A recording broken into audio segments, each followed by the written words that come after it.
न चौरहार्यम न च प्रातिभाज्यम न च राजहार्यम न च भारकारी व्यय कृते वर्धते एव नित्यम विद्याधनम सर्वधनम प्रदानम। माँ शारदे को नमन। यूट्यूब चैनल के सभी श्रोताओं को राय सिंह भंडारी का हार्दिक अभिनंदन। आज बसंत पंचमी है। बसंत पंचमी के उपलक्ष्य में आप सभी लोगों को हमारी तरफ से बसंत पंचमी की बहुत बहुत शुभकामनाएं। माँ शारदे से विनती है कि माँ आप सभी श्रोताओं के मन में निवास करना और सभी लोगों के लिए उज्जवल भविष्य प्रदान करना। साहित्यिक सचेतना का प्रयास है कि सभी सनातन के सभी पहलुओं को श्रोताओं के सम्मुख रखना और उनके विचारों से अवगत होना। तो प्रस्तुत है आज के निर्धारित विषय के अनुसार, जिसमें विषय है कि जीवन में शिक्षा का महत्व को लेकर के मैं आपके सामने प्रस्तुत हुआ हूँ। कृपया वीडियो को ध्यान से सुने और वीडियो के अंत में इस चैनल को सब्सक्राइब करना न भूलें और अपने विचारों को कमेंट बॉक्स में शेयर अवश्य करें, ताकि हम इस चैनल को अधिक रोचक, अधिक पठनीय बना सकें। तो जैसा कि उपरोक्त सूक्ति में बताया गया है कि विद्या एक ऐसी भंडार है जिसको कि न तो चोर चोरी कर सकता, न तो राजा छीन सकता, न तो भाइयों में बांटा जा सकता, न तो कोई वजन है, और न तो जितना उसका खर्च करो उतना बढ़ता है, और जितना उसका संचय करो, सेविंग करो, उतना वो कम हो जाती है। तो शिक्षा और विद्या दोनों एक दूसरे के पर्याय हैं। आदमी शिक्षित है तो विद्वान है, और विद्वान है तो सब जगह पूजनीय होता है। नृपतम च विद्वतम च नैव तुल्यम कदाचन स्वदेशी पूज्यते राजा विद्वान सर्वत्र पूज्यते। यानी इसमें इस सूक्त में ये कहा गया कि विद्वान जो है राजा से भी बड़ा होता है। तो इसी संदर्भ में आज हम चर्चा करते हैं कि शिक्षा का जीवन में क्या महत्व है। निसंदेह आज मानव ने बहुत उन्नति कर दी है, बहुत विकसित हो गया है। आज मनुष्य आदि मानव से लेकर के आज की यात्रा में उसने विभिन्न पहलुओं पे बहुत सारे विकसित काम किए। विज्ञान बहुत आगे बढ़ गया, वो चांद तक, मंगल तक पहुंच चुका। इसका आशय यह है कि यह सब शिक्षा पे ही निर्भर करता है। तो आइए हम कुछ जीवन में शिक्षा के पहलुओं पे और उसकी महत्ता पे हम कुछ चर्चा करते हैं।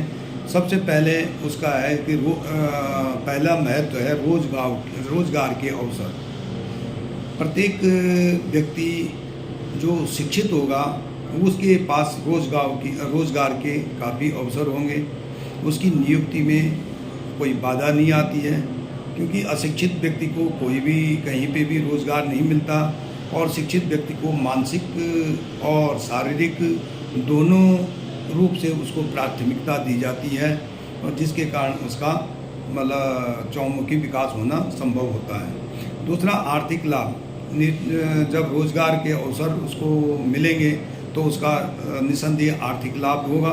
उसकी आय और उसकी जो अर्थव्यवस्था है काफ़ी सुदृढ़ होगी, और वो अपने परिवार का भरण पोषण सही ढंग से सुनियोजित ढंग से कर सकेगा।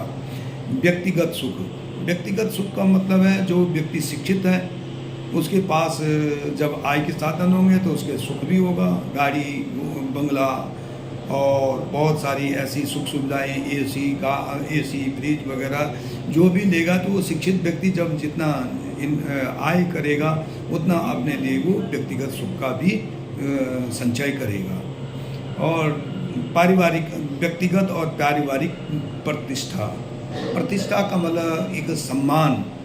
जब व्यक्ति कोई शिक्षित है और उसके पास आय के साधन भी सही है, तो निसंदेह उसमें सारा समाज जो है, समाज की नज़रों में उसकी प्रतिष्ठा बनी रहती है और सभी मान सम्मान बना रहता है। क्योंकि पहले भी कह चुका हूँ मैं कि समाज में अगर राजा अगर अपने देश में पूजा जाता है, अगर वही जो वो विद्वान राजा है तो दूसरी देश में नहीं पूजा जाएगा, जबकि विद्वान जो है दूसरी देश में पूजा जाता, अर्थात विद्वान सबसे ऊपर माना गया है। तो इस प्रकार से हम कह सकते हैं कि अगर शिक्षा का इतना महत्व होने के बाद अशिक्षित व्यक्ति की एक तरफ से नज़र डालें तो उसके पास न तो कौशल की पूर्णता होती है, न तो उसके पास निपुणता होती है, न तो उसके पास कोई मान प्रतिष्ठा होती है। तो इसलिए शिक्षित व्यक्ति का ही सबसे ज़्यादा अधिक बोलबाला है।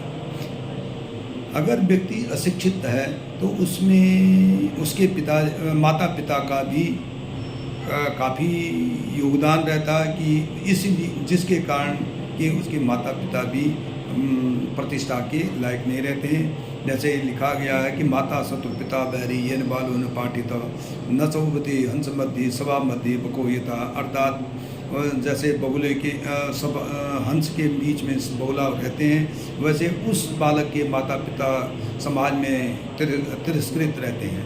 तो इसलिए सभी पढ़ें और सभी आगे बढ़ें और देश के निर्माण में सब सहयोग करें, और जिसमें राष्ट्र की उन्नति हो और जिसमें शिक्षा का और प्रचार प्रसार हो। धन्यवाद। राय सिंह भंडारी।